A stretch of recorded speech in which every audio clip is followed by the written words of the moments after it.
우리 학교의 동계 계절학기 수업료가 1학점당 8만 원으로 책정됐습니다. 서울 시내 주요 사립대학들의 수업료가 10만 원 내외인 것을 감안할 때 상대적으로 낮은 액수입니다. 하지만 3학점짜리 수업을 듣게 될 경우 내야 하는 수강료는 24만 원이 돼 학생들이 피부로 느끼는 액수의 크기는 작지 않습니다.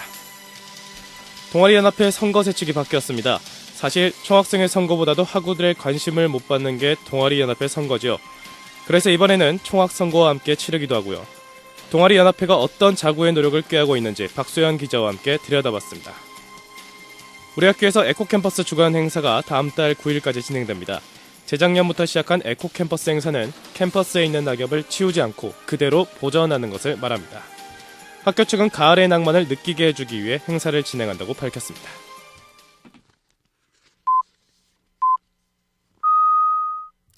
안녕하십니까. BBS 위클리 뉴스의 황조입니다.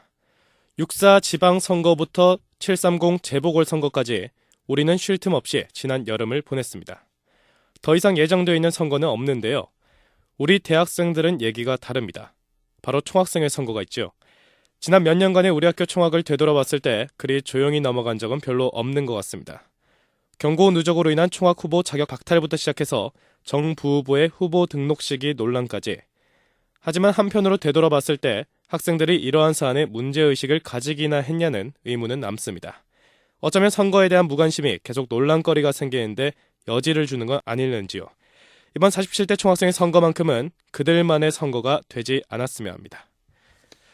첫 소식입니다. 우리 학교의 계절학기 수업료는 학점당 8만 원입니다. 서울 소재 다른 사립대학교는 수업료는 대개 10만 원 내외인데요.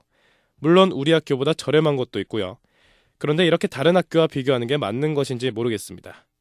우리 학교의 계절학기 수업료는 어떻게 책정된 것인지 인하될 가능성은 없는지 취재했습니다. 보도에 신민규 기자입니다. 2014학년도 동계 계절학기 수강료가 학점당 8만 원으로 책정됐습니다. 우리 학교의 계절학기 수강료는 2004년부터 2007년까지 7만 원이었으며 2007년부터 현재까지 8만 원을 유지하고 있습니다. 우리 학교 교무팀은 계절학기 수강료가 주변 대학의 계절학기 수강료와 등록금 수준, 물가 상승률까지 고려해서 8만 원으로 책정됐다고 밝혔습니다. 또한 수강료의 대부분이 강의를 진행하는 강사의 수업료로 쓰이고 있다고 전했습니다. 서울 소재 사립대학의 계절학기 수강료를 조사해본 결과 연세대학교 11만 원, 고려대학교 10만 9천 원, 동국대학교 10만 5천 원, 중앙대 성균관대 9만 원 등으로 나타났습니다. 국공립대학의 경우 국가 부조 대부분을 지원받아 학점당 2에서 4만 원 정도로 사립대학보다 계절학기 수강료가 저렴하게 나타났습니다.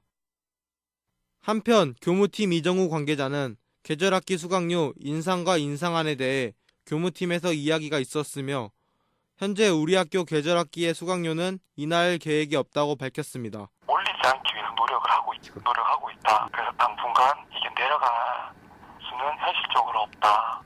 학교 측의 태도로 볼 때 내년에도 계절학기 수강료 인하를 기대하긴 어려울 것으로 보입니다. BBS 뉴스 신민규입니다. 동아리연합회가 바뀐 선거세칙을 지난달 말에 공지했습니다. 기존에 있던 동년의 선거세칙은 조항이 11개였다고 하는데요. 추가된 조항만 25개라고 합니다. 박소연 기자가 보도합니다.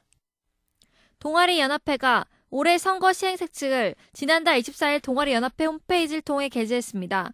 동아리연합회 선거세칙은 지난 3월 25일 열린 전체 동아리 대표자 회의에서 개정됐습니다. 작년 선거 시행 세칙이 11개 조항이었던 것에 비해 이번에 바뀐 세칙은 36개 조항으로 25개 조항이 추가됐습니다. 이전 세칙과 크게 달라진 부분은 회장, 부회장, 피해 선거권 자격입니다. 올해부터는 부회장 자격 요건을 기존 2학기 이상 재학생에서 4차 학기로 조정함에 따라서 회장과 자격 요건이 같아지게 됐습니다. 분과장 피선거권 자격 또한 일부 조정됐습니다. 지난해는 2학기 이상 재학 중이면서 정식 동아리 활동을 하고 있는 학우에게 분과장 피선거권이 주어졌습니다. 하지만 올해 선거에서는 분과에 소속된 동아리 회장 2인 이상의 추천을 받거나 분과에 소속된 동아리 회원 30명에게 추천을 받아야 피선거권 자격이 부여되는 것으로 추가됐습니다. 일단 작년에 보면 선거 관련 조항이 너무 부실해서 이거를 일단 다 바꿀 필요가 있었어요. 그래서 그냥 다 바꾼 거예요. BBS 뉴스 박소연입니다. 예, 방금 전에 박소영 기자의 리포트를 들으셨는데요. 올 초에 총학생회 선거에 바뀐 세칙이 공개된 데 이어서 동아리연합회의 선거 세칙도 변경된 게 공지가 됐습니다. 오늘 BBS 위클리 뉴스를 시작할 때 선거에 대한 관심이 적다는 얘기를 했었는데 총학선거보다 더 관심을 못 받는 게 동아리연합회 선거입니다. 물론 전교생과 비교해볼 때 동아리에 대한 이해 관계자 수는 소수지만 사람들의 관심이 적을수록 내재되어 있는 문제가 잘 드러나진 않지요. 예, 박소영 기자와 함께 동아리연합회가 어떠한 변화를 가졌는지 살펴봤습니다. 예, 오늘은 박소영 기자와 함께 동아리연합회 선거 세칙이 변경된 부분에 대해서 짚어보도록 하겠습니다. 예, 동아리연합회 선거 세칙이 올해 변경된 건 제가 예전에 들었던 것 같은데요. 정확하게 언제 개정이 되고 언제 학우들에게 공지가 됐습니까? 네, 3월 25일 전체 동아리 대표자 회의에서 세칙이 같이 동아리 회장단이랑 예. 각 분과장, 그다음에 동아리 회장단끼리 다 같이 모여서 전체 동아리 세칙을 아예 변경했는데 그중에 선거 세칙도 같이 변경됐습니다. 그게 3월이고요. 네, 예. 그리고 9월 말에 동아리 연합회 홈페이지에 다른 세칙과 함께 선거 세칙을 구체적으로 공고했습니다. 예, 지난달 말에, 그러니까 3월에 개정된 세칙이 지난달 말에 공고가 된 거죠. 네, 예, 그러면 제가 듣기로 25개의 조항이나 추가가 됐다고 들었습니다. 네, 꽤 큰 변화가 있었다고 보여지는데 네. 왜 바꿨다고 합니까? 네, 작년 세칙은 2001년 9월 27일 이후로 한 번도 바뀐 적 없는데요. 예, 그 세칙들을 보면 되게 다 단조롭고 예, 단조롭고요. 되게 다 얕게 써놨더라고요. 근데 그러니까 좀 조항들이 뭐 디테일하지 못하다 네. 이렇게 볼 수 있겠죠. 네, 그런 것을 안타깝게 여기고 이번에 회장단 분께서 구체적으로 항목들을 자세히 나눠서 1장, 2장 이렇게 해서 총 26조까지 26조에서 각 항목별도 자세히 나눠서 시행 세칙을 변경했습니다. 예, 이번에 그러니까 바꾼 이유가 기존에 있던 게 너무 단순하다. 11개 조항이었나요? 처음에 원래 있던 게? 네, 예, 11개 조항 있고 지금 바꾼 게 36개인데 네, 일단 뭐 최희훈 동아리연합회 회장이 세세하게 이제 자세하게 바꾸기 위해서 바꾼 것 같고요. 그렇다면 좀 뭐 거의 뒤엎다시피 했지 않습니까? 거의 새롭게 만들었다시피 했는데 그렇죠. 그럼 참고한 대학이 있지 않겠습니까? 어떤 네. 대학들을 참고했다고 하나요? 네, 참고한 대학은 예. 고려대학교, 연세대학교, 그다음에 아예 저희 학교 건 무시할 수 없지 않나 해서 예. 저희 학교 전 세칙도 포함해서 바뀌었습니다. 네, 그러니까 우리 학교가 원래 사용하고 있던 동아리연합회 세칙이랑 그 다음에 고려대학교, 네. 연세대학교 네. 이렇게 참고를 해서 했다고 하고요. 예, 그렇다면 왜 하필 고려대학교와 연세대학교였을까요? 네, 많은 대학 중에 고려대학과 연세대학이 동아리 활동이 제일 활발하다고 회장단이 생각해서 예. 고려대학교, 연세대학교 동아리 수칙을 따랐다 합니다. 예, 그러니까 회장단 판단으로 고려대학교와 연세대학교의 동아리 활동이 네. 굉장히 활발하다. 네, 그래서 새 책도 뭐 참고를 해볼 만할 것이다. 이렇게 네. 판단을 해서 한 것 같습니다. 예, 25개나 추가가 됐는데 그렇다면 이걸 뭐 우리가 다 방송에서 얘기를 해줄 수는 없고요. 예, 네. 이 중에 뭐 몇 가지만 살펴볼까요? 우선 박소영 기자가 볼 때 어떤 부분이 제일 주목할 만하던가요? 네, 제가 주목하기에 제일 바뀐 조항이 부회장 피선거권 자격이라 생각하는데요. 예, 기존에는 2학기 이상 재학하여야 피선거권 자격이 부여졌는데 예, 이번 바뀐 세칙에는 4학기 이상을 재학하여야 선거에 출마할 수 있더라고요.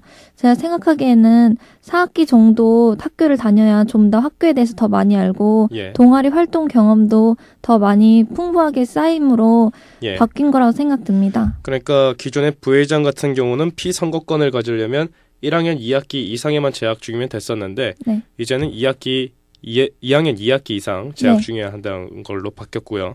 분과장 피선거권 같은 경우도 바뀌었다면서요?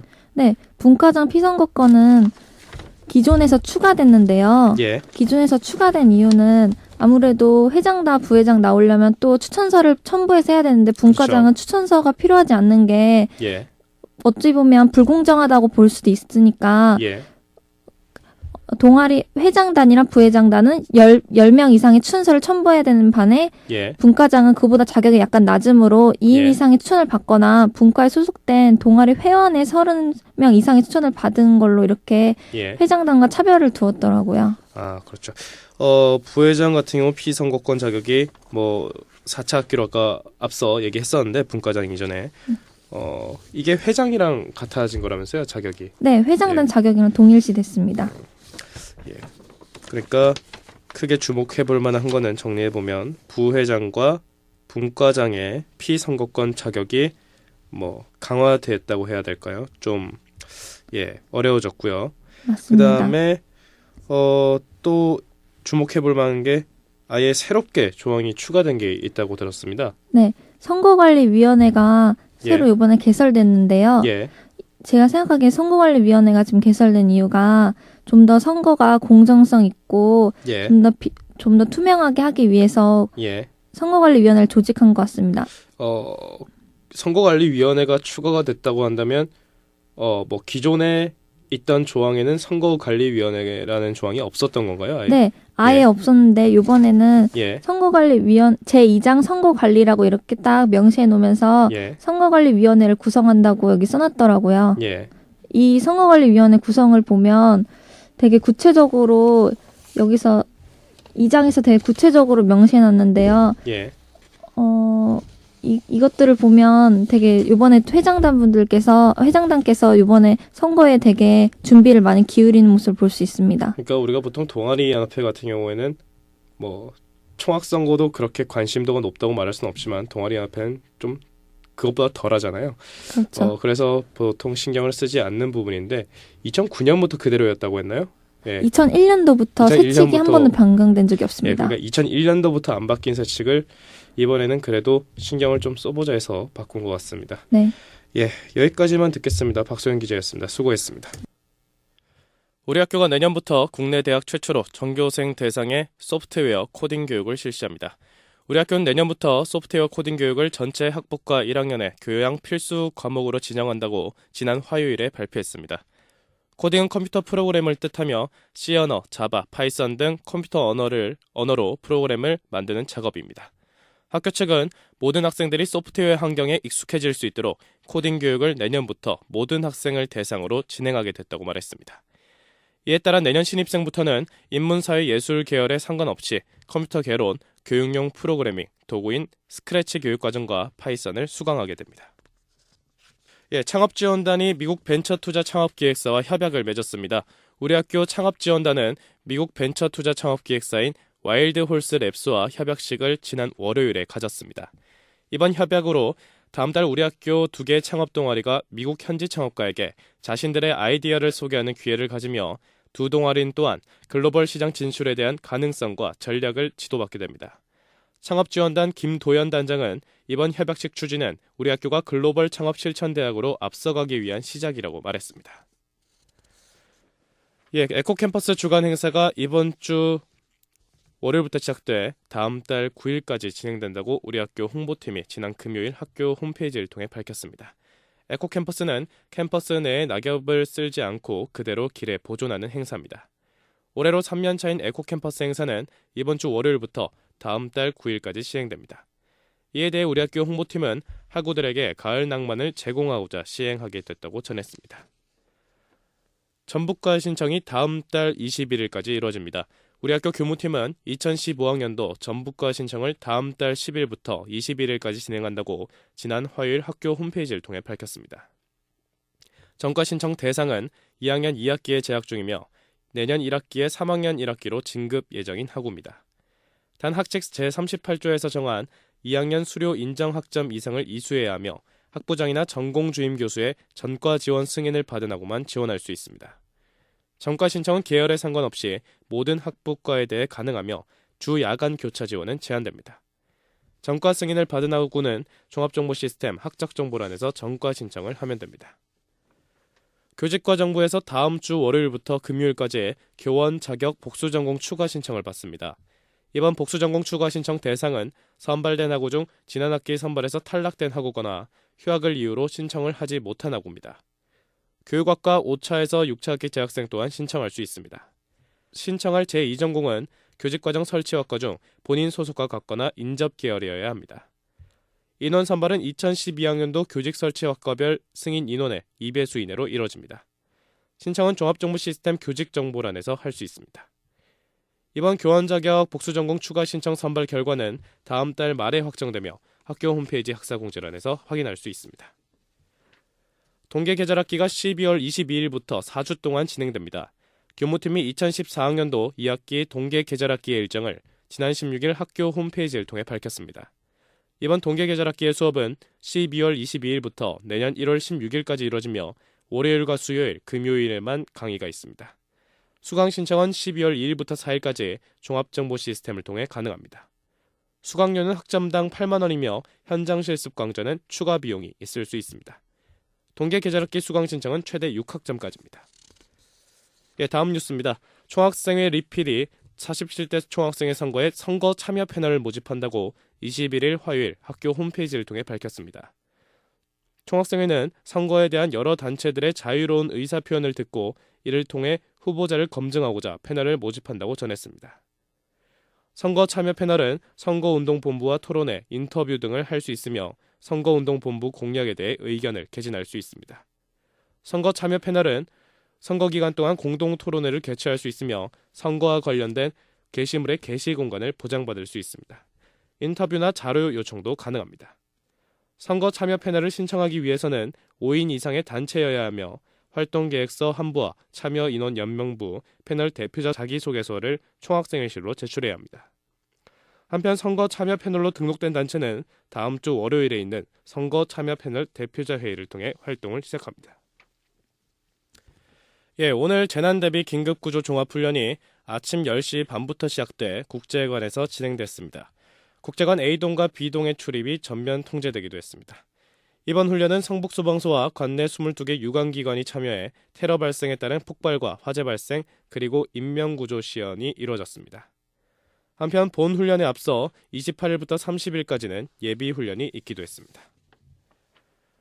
학생 예비군 훈련이 다음 달 6일과 7일 이틀에 걸쳐 시행됩니다. 후반기 학생 예비군 훈련 일정이 지난 8일 학교 홈페이지를 통해 공지됐습니다.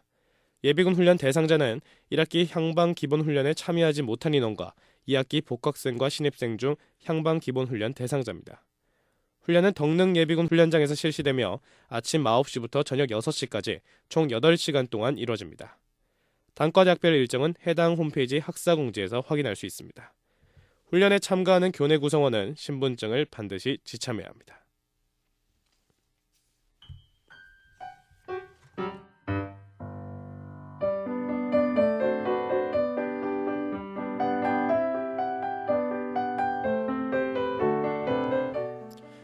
시험을 한번 치르고 나니 날씨가 굉장히 쌀쌀해졌습니다. 서울, 인천, 경기 지역 오늘 저녁부터는 비 소식이 있습니다.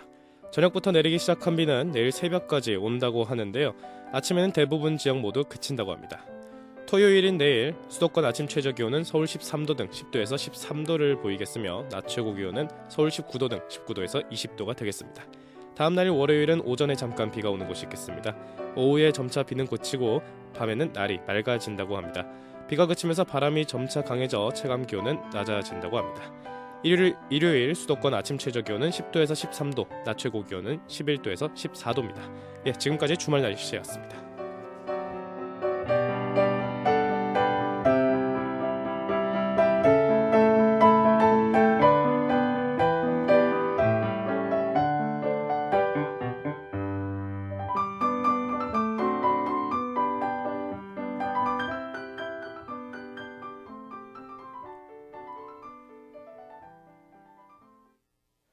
지금까지 BBS 위클리 뉴스였습니다. 저희는 다음 주 금요일 저녁에 뵙겠습니다.